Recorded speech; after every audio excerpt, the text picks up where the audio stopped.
To learning मित्रम। आज हम class 8 के एनसीईआरटी के साइंस के बुक का एक्सरसाइज 2 के क्वेश्चन आंसर को डिस्कस करेंगे। अगर आप हमारे चैनल पर नए हैं तो इसे लाइक करें, शेयर करें और सब्सक्राइब जरूर करें और इसे अपने दोस्तों में भी शेयर करें। चलिए शुरू करते हैं। जैसा कि यहाँ पे चैप्टर 2 का नाम दिया गया है सूक्ष्म जीव मित्र एवं शत्रु, उसके बारे में जानेंगे। तो यहाँ आपको पहला क्वेश्चन दिया गया है जो आपको फिल इन द ब्लैंक्स है। सूक्ष्म जीवों को डैश की सहायता से देखा जा सकता है। तो सूक्ष्म जीवों को हम किससे देख सकते हैं, किसकी सहायता से? तो सूक्ष्मदर्शी की सहायता से। सूक्ष्म जीव क्या होते हैं पहले ये समझिए। सूक्ष्म जीव इतने छोटे होते हैं कि हम उन्हें अपनी खुली आंखों से या नंगी आंखों से नहीं देख सकते हैं। उन्हें देखने के लिए हमें जो है सूक्ष्मदर्शी का प्रयोग करना पड़ता है। तो सूक्ष्म जीवों को देखने के लिए किस चीज़ की सहायता की आवश्यकता होती है? तो सूक्ष्मदर्शी की।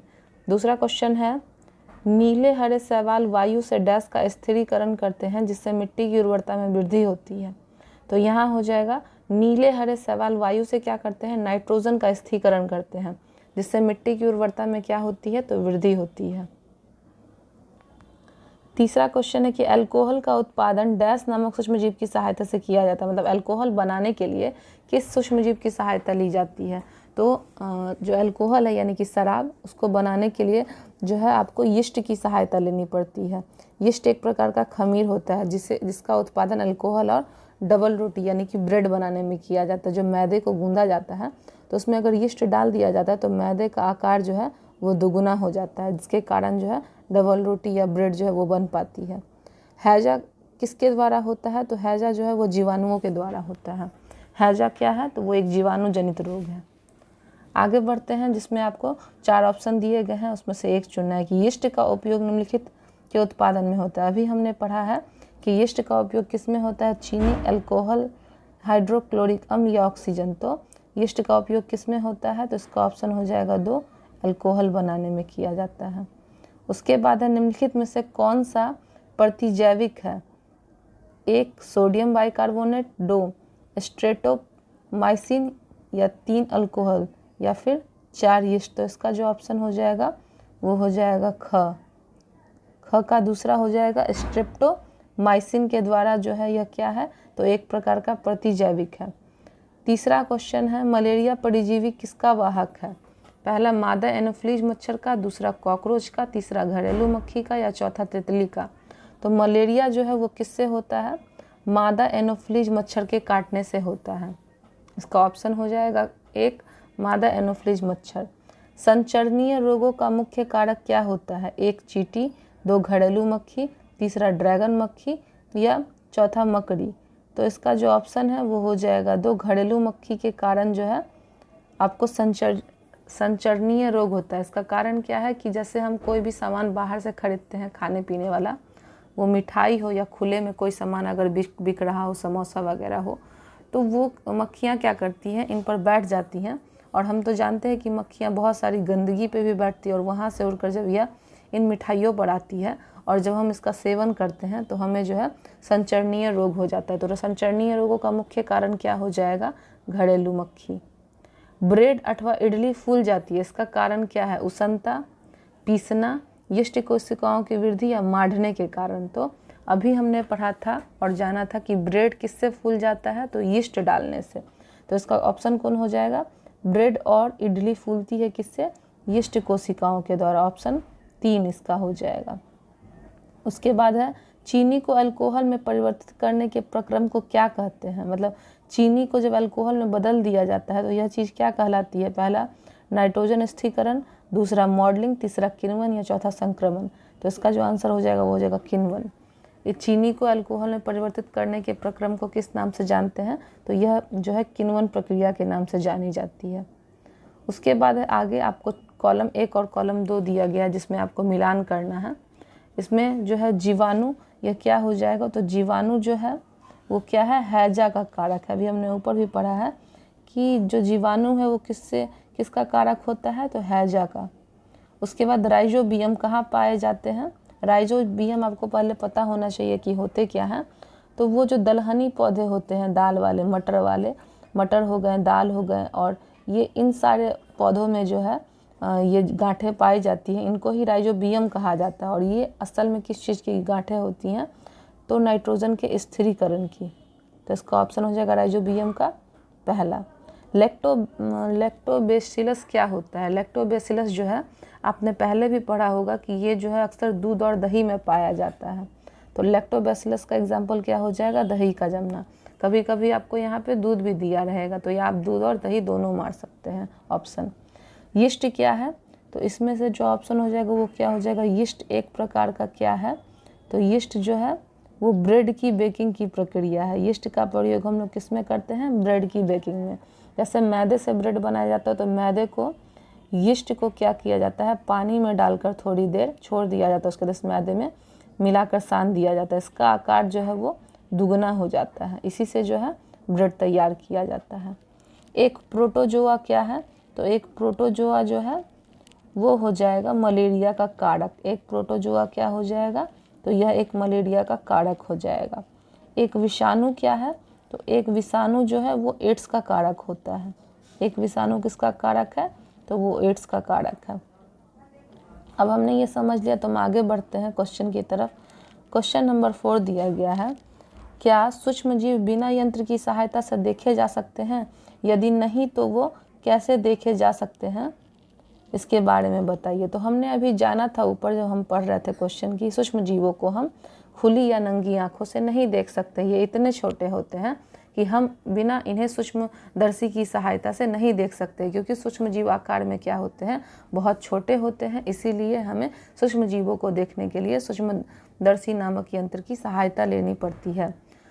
उसके बाद 5वां क्वेश्चन है कि सूक्ष्मजीवी जीवों के मुख्य वर्ग कौन कौन से होते हैं? मतलब सूक्ष्मजीव बहुत प्रकार के होते हैं, उनमें से किस वर्ग में सूक्ष्मजीव आते हैं? तो सूक्ष्मजीवों को मुख्यतः 4 भागों में बांटा जाता है। पहला है जीवाणु, दूसरा है कवक, तीसरा है प्रोटोजोआ और चौथा है शैवाल। तो जीवाणु में कौन कौन आते हैं? स्पाइटल जीवाणु, छड़नुमा जीवाणु। कवक में आते हैं एस्परजिलस और पेनिसिलियम। प्रोटोजोआ में आते हैं अमीबा और पैरासियम। और शैवाल में आते हैं क्लेमाइडोमोनास और स्पाइरोगाइरा। ये सारे जो हैं ये सूक्ष्म जीवों के नाम हैं, जिन्हें 4 अलग अलग कैटेगरी में बांटा गया है: जीवाणु, कवक, प्रोटोजोआ और शैवाल। क्वेश्चन नंबर 6 है, वायुमंडलीय नाइट्रोजन का मिट्टी में स्थिरीकरण करने वाले सूक्ष्म जीवों के नाम लिखें। मतलब वायुमंडल में जो मिट्टी में नाइट्रोजन का स्थिरीकरण होता है, उस सूक्ष्म जीवों के आपको नाम लिखना है। तो उनके नाम है राइजोबियम जीवाणु। मिट्टी में उपस्थिति जीवाणु में नीले हरे शैवाल वायुमंडलीय नाइट्रोजन का स्थिरीकरण करके मिट्टी में कर सकते हैं। मतलब ये जो नाइट्रोजन का मिट्टी में स्थिरीकरण होता है, इसमें क्या होता है कि राइजोबियम जीवाणु जो होते हैं वो मिट्टी में उपस्थित जीवाणु जो दिखने में नीले हरे शैवाल होते हैं, वे क्या करते हैं? तो वायुमंडलीय नाइट्रोजन का स्थिरीकरण मिट्टी में ही कर देते हैं। जैसा कि आपको बताया गया कि बहुत सारे जो दाल वाले पौधे होते हैं, मटर, चना और बादाम के पौधे, इनकी जड़ों में जो है ये गांठें पाई जाती हैं। इन्हीं को नाइट्रोजन का स्थिरीकरण या राइजोबियम के नाम से जानते हैं।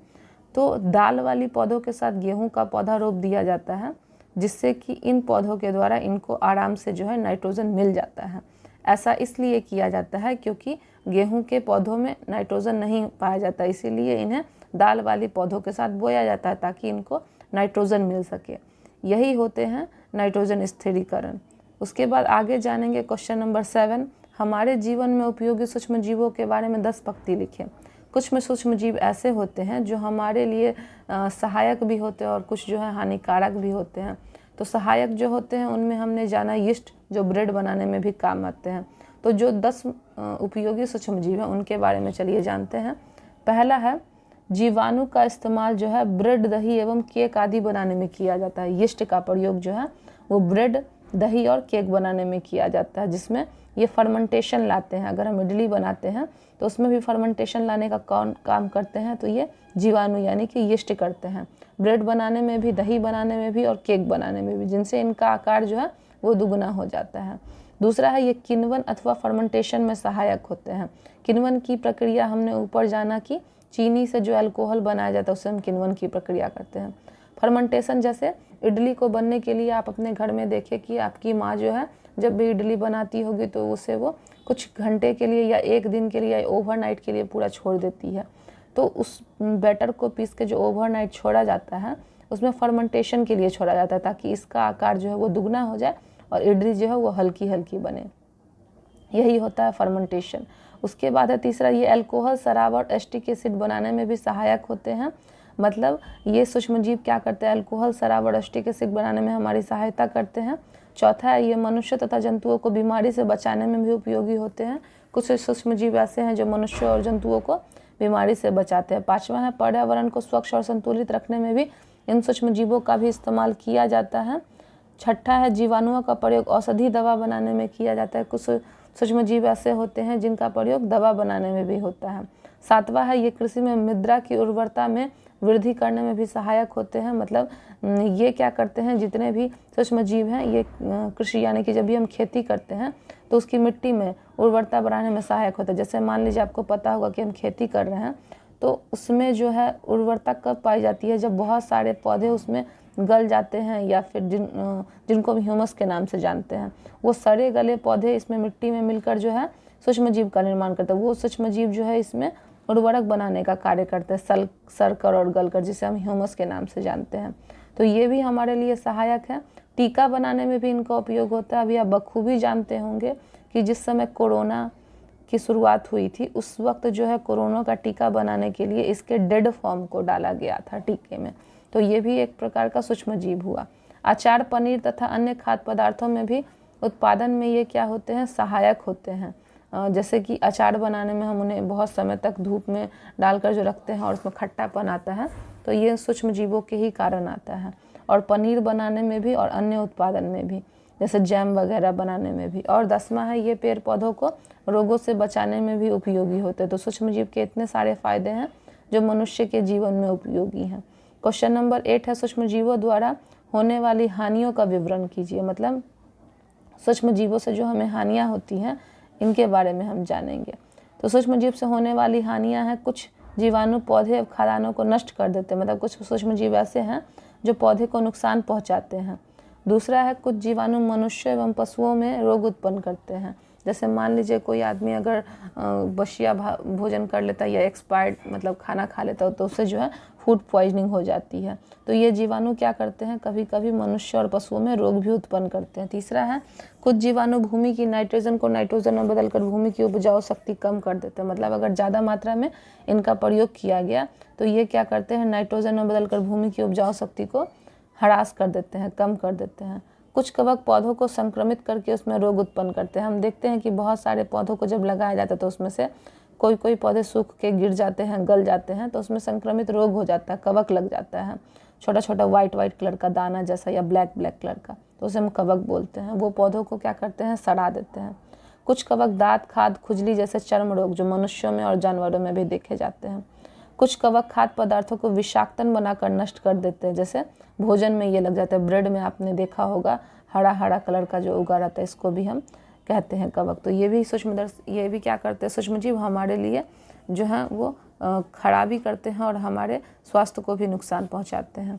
कुछ कवक हमारे चमड़े एवं लकड़ी और खाने के सामान को भी नष्ट कर देते हैं। आपने देखा होगा कभी कभी जो चमड़े का बेल्ट होता है या चमड़े का जूता, अगर हम उसका प्रयोग हमेशा करते हैं और कुछ दिन के लिए उसे छोड़ देते हैं तो आप क्या देखेंगे, उसके कुछ समय बाद उस पर वाइट कलर का डॉट हो जाता है। ये भी सूक्ष्मजीव होते हैं जो हमारे चमड़े के सामानों को खराब कर देते हैं और लकड़ी के सामानों को भी। क्वेश्चन नंबर 9 है, प्रतिजैविक क्या है। प्रतिजैविक लेते समय कौन सी सावधानी बरतनी चाहिए।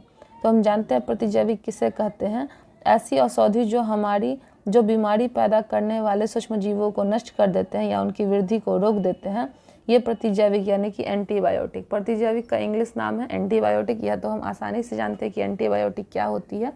जैसे कोई बीमारी होने से पहले दवा लेना, तो जैसे टेट्रासाइक्लिन और स्ट्रेप्टोमाइसिन, एरिथ्रोमाइसिन आदि। हम लोगों को प्रतिजैविक दवाई डॉक्टर की सलाह पर लेनी होती है और उसका पूरा कोर्स भी करना होता है, अन्यथा अगली बार आवश्यकता पड़ने पर प्रतिजैविक दवाइयाँ उतनी असरदार नहीं होंगी। जैसे एंटीबायोटिक अभी भी लिया गया कोरोना काल के समय, जब पहले से लोगों को वैक्सीन दी जा रही थी ताकि आने वाले समय में उन्हें जो है बीमारी ना हो सके। तो इसे ही हम प्रतिजैविक के नाम से जानते हैं। ये खुद नहीं बल्कि डॉक्टर के द्वारा ली जाती है। तो चलिए अब जो यह चैप्टर है यह समाप्त हुआ। अगर आपको हमारा वीडियो पसंद आया हो तो आप इसे लाइक करें और अपने दोस्तों में ज़रूर से ज़रूर शेयर करें और हमारे चैनल को सब्सक्राइब करें। मिलते हैं अपने नेक्स्ट वीडियो में। Thank you.